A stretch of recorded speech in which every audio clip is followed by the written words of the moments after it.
CBS News Bay Area Afternoon Edition with Ann Mekovic. Right now on the afternoon edition, new developments in the manhunt for the person who shot and killed conservative activist Charlie Kirk, that is. Good afternoon, everyone. I'm Veronica Macias, in for Ann today. The FBI was scheduled to have a news conference in the last half hour, but they postponed it, citing rapid developments. They do say that the suspect in the shooting of Charlie Kirk appears to be of college age and also blended in well with the crowd. The FBI offering a $100,000 reward for any information leading to an arrest. CBS's Andres Gutierrez is in Utah with the very latest. The FBI is asking for the public's help to identify this person of interest in connection with the fatal shooting of Charlie Kirk. Investigators say they also have good video of the suspect. We have tracked his movements onto the campus, through the stairwells, up to the roof, across the roof to a shooting location. Police say they found what they believe to be the murder weapon in a wooded area, a high-powered bolt-action rifle. Law enforcement sources tell CBS News the single shot was likely fired from the roof of the nearby Losi Center. It happened right as Kirk was fielding a question about gun violence. Do you know how many mass shooters there have been in America over the last 10 years? Counting or not counting gang violence? Great. After the shooting, we were able to track his movements as he moved to the other side of the building, jumped off of the building, and fled off of the campus and into a neighborhood. Investigators have also collected footwear impression, a palm print, and forearm imprints for analysis. Kirk was a highly influential conservative activist who was hosting an event at Utah Valley University. He helped people to have a voice. He helped have discussions. He was probably the reason Trump won. 2 people were briefly detained after the shooting. Investigators say they determined both had nothing to do with the attack. Charlie Kirk was a close ally and a friend also of President Trump and Vice President Vance. This morning, the president opening his remarks at the 9/11 memorial at the Pentagon with a tribute to the conservative political activist. He says he will posthumously award Kirk the Presidential Medal of Freedom. We miss him greatly, yet I have no doubt that Charlie's voice and the courage he put into the hearts of countless people, especially young people, will live on. The president and White House officials, they credit Kirk for helping turn out the young conservative vote on the campaign trail last year.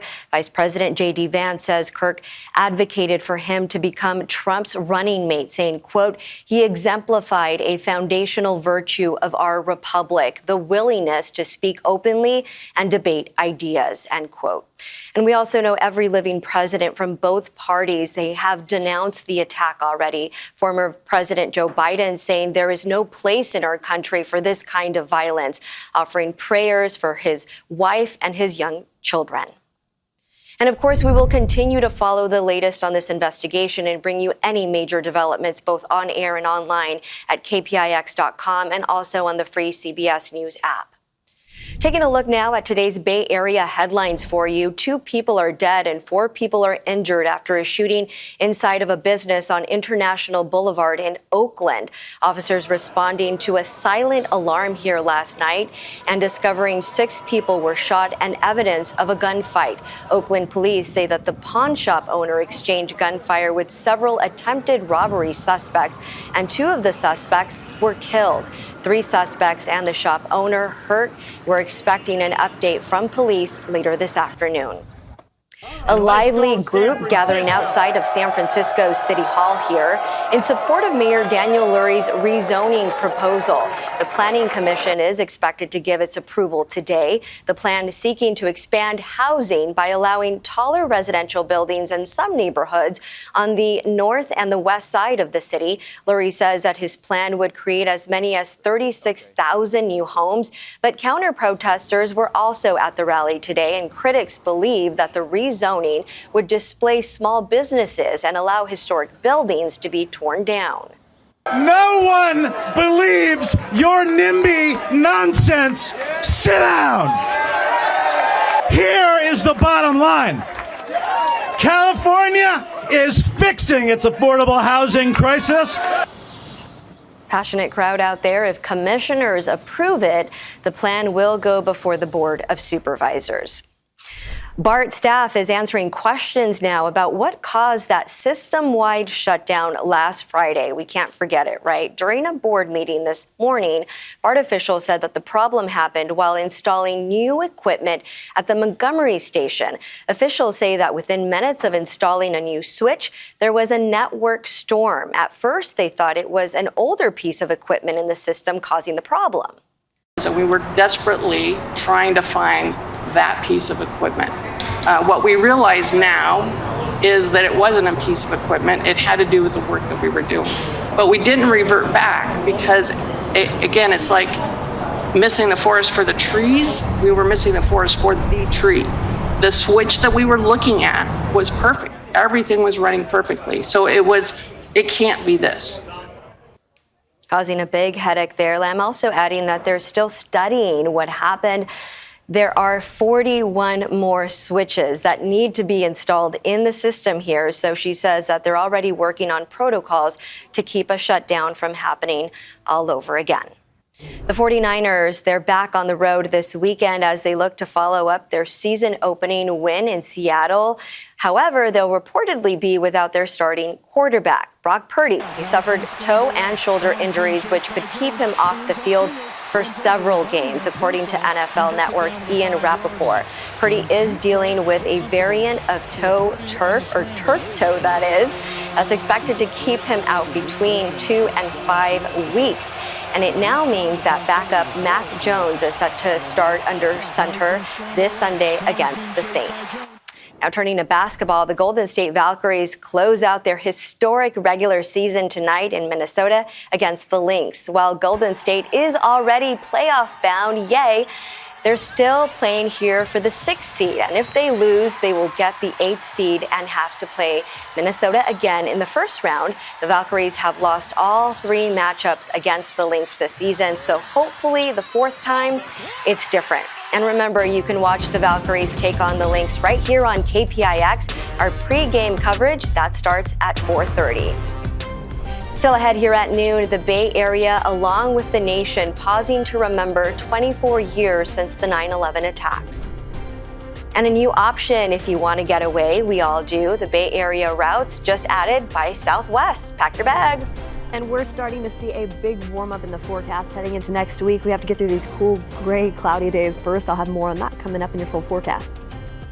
Welcome back. The nation is marking 24 years since the deadly September 11th terror attacks, killing nearly 3,000 people and forever altering the U.S. CBS reporter Michael George is in Lower Manhattan with more for us.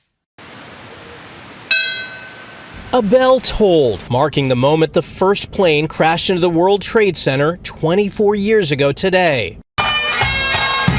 Mournful bagpipes followed, and then the traditional reading of the names of the victims of the largest terror attack on American soil. Michael F. Camerata.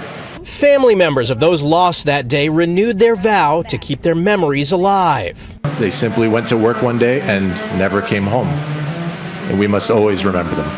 At the Pentagon, President Trump and the First Lady took part in a moment of silence for the 184 people killed there. First Lady and I unite with you in sorrow.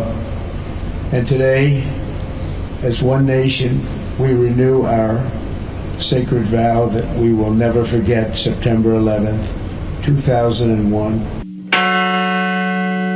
And a ceremony was held in Shanksville, Pennsylvania, in memory of the passengers and crew killed aboard United Flight 93.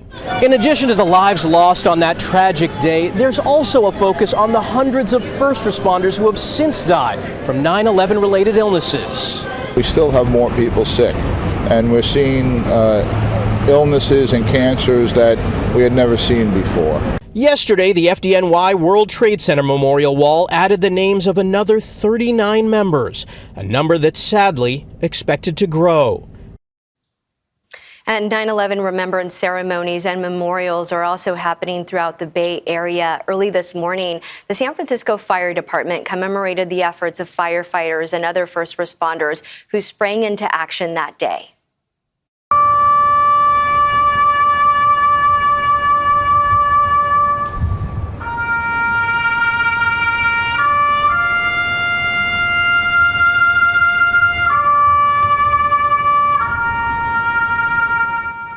Every year, they read the names aloud of each of the 343 firefighters and 8 EMS providers from New York's fire department.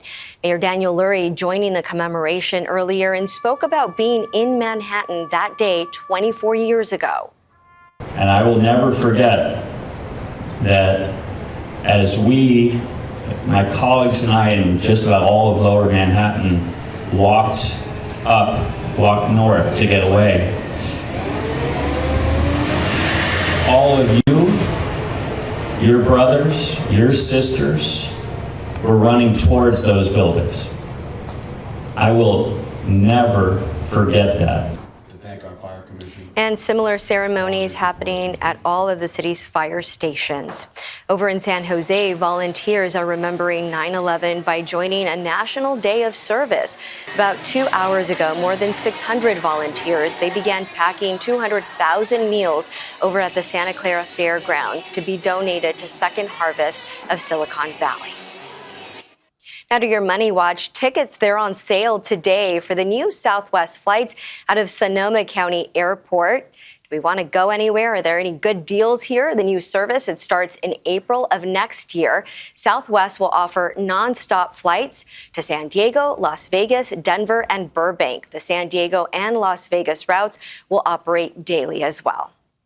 Now taking a look at our first alert weather forecast. It's been muggy out there. What can we expect? This is a look from our Black Mountain camera. Things have definitely been nice if we enjoy the rain in some parts of the Bay Area. But what are the changes we are expecting? Meteorologist Jessica Birch has more. All right, well, those cool clouds are sticking around for another day here in the Bay Area. The thing is, as we head into this weekend and early next week, high pressure will start to build its way in. That's going to warm us up and dry us up a lot around the corner. For now, we're still left with 60s along the coast, 70s virtually everywhere else throughout the Bay Area, with few exceptions being Concord and Antioch in the low 80s this afternoon. Now it's cool, it's cloudy, and yeah, relative humidity this whole week, it's been really high. It's felt very muggy along places like the coast, especially along the Bay shoreline too. Oakland and San Francisco noticing that relative humidity increase significantly, but that's going to start dropping as we head into this weekend and early next week as high pressure builds its way in. What is that going to do for us? Well, it's going to warm us up and it dries us up a lot. Now, we still will see cloudy mornings. For example, as we take a look at Futurecast into the evening hours tonight, we're done with the rain, but those clouds still want to hold on tight to the peninsula. That's going to be the case into the early morning hours tomorrow, too. And then as we head into this weekend's forecast, we'll start to see sunnier skies day by day. And then by early next week, Monday even, we're talking about 90s in our inland areas and sunshine widespread throughout the Bay. But let's take it a step back. Today, it's still Thursday. As we head into this weekend's forecast, we're going to see these stronger winds kick up into the afternoon hours. Anywhere from San Francisco all the way up along our coastline today, Bodega Bay topping off around 25 to 30 mile per hour winds. That's the trend for us now, but watch what happens as we head into this weekend.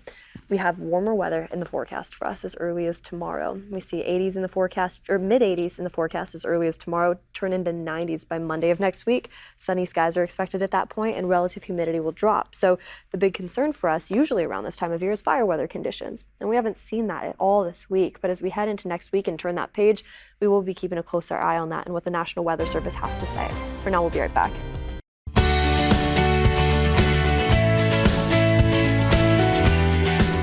This year, there have been almost 70 deaths from high surf rip currents and sneaker waves along U.S. coastlines. That's according to the National Weather Service. A Fremont husband and a wife, they're now making sure that beachgoers know how dangerous the ocean can be. Sharon Chin introduces us to this week's CBS News Bay Area Icon Award winners. Sharmista Chakraborty and Tarun Pruti carry precious memories of their 12-year-old son, Arune. Even from 6 months old, no one said he's cute. Everyone said he is a very handsome boy. His life was soccer.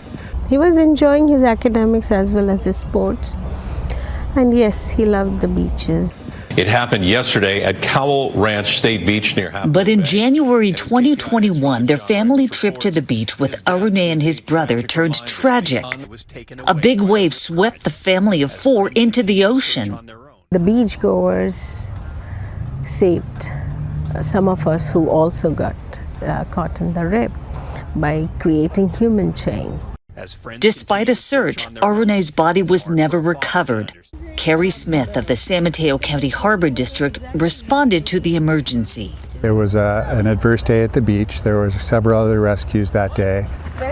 In their shock and grief, Tarun and Sharmista resolved to do something to spare others their pain. It was very clear to us on that same day that this happened because we were just unaware. We just didn't know the dangers of oceans. A few months later, they founded the nonprofit Arune Foundation. They educate school children about ocean safety, especially those who live inland and are less aware of how to protect yourself at the beach. Never turn your back to the ocean. You just don't know what's coming. And they equip beaches with potentially life-saving emergency rings. When the ring is thrown, the rope can extend 150 feet to reach someone trapped in the water. I feel if there was a ring that day on the beach, someone could have thrown it at him and he could have been here. Donations have funded about 30 emergency life rings, mostly along the San Mateo County coast. The goal is to install 100 of them. Tarun and Sharmista are also helping the San Mateo County Harbor District spread the word that the ocean, though beautiful, can be hazardous. So check the tides and conditions beforehand. What they're doing is helping spread that message of awareness, and it's huge. A message that can save lives. We hope that it will be in their mind when they go to the beach next time. So for providing ocean safety education and equipment, this week's CBS News Bay Area Icon Award goes to Sharmista Chakraborty and Tarun Pruti. Great parents. You can nominate a community hero for a CBS News Bay Area Icon Award at kpix.com/icon. We'll be right back. That's it for the afternoon edition. Remember, we're streaming 24/7 on the free CBS News app. Plus, don't forget that you can watch the Golden State Valkyries take on the Minnesota Lynx right here on KPIX. Our pregame coverage starts at 4:30. Have a great afternoon, everyone.